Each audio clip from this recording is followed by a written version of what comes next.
Mr. Speaker, as we remember the man and the movement which transformed the soul of America, we must never forget that Dr. Martin Luther King Jr. fought for economic justice and workers' rights. A few months before Dr. King's assassination, 2 young African-American workers were crushed to death by a faulty truck in Memphis. The American Federation of State, County, and Municipal Employees, AFSCME, union members went on strike, and Dr. King was right there with them, leading and lending his support. In a speech to the sanitation workers on strike, Dr. King explained why he was there. He said, "Now our struggle for genuine equality, which means economic equality." He said, "For we know that it isn't enough to integrate lunch counters. What does it profit a man to be able to eat at an integrated lunch counter if he doesn't earn enough money to buy a hamburger?"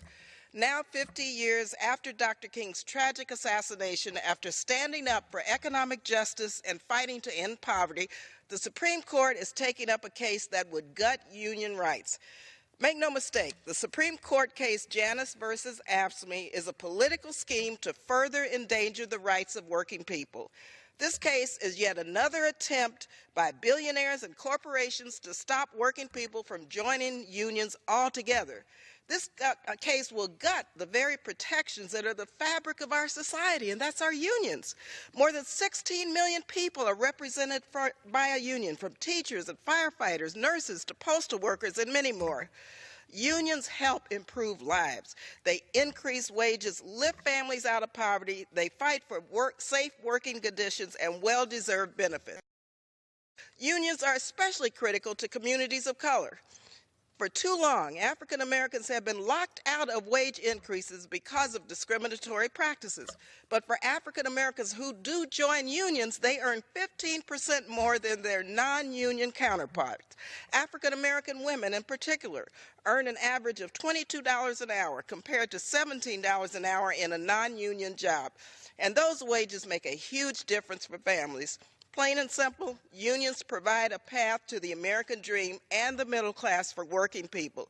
Unfortunately, as union membership has decreased because of a tax on working people, income inequality has risen.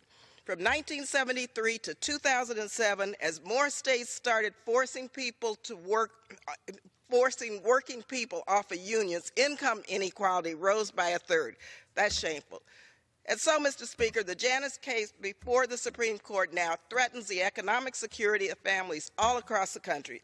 This case will go against what the American public wants. More than 3 in 5 Americans know the importance of labor unions.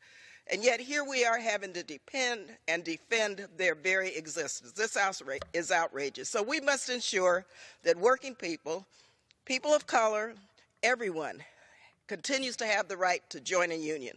It's the right thing for our economy. It's the right thing for our community. Thank you again for leading this very important special order tonight.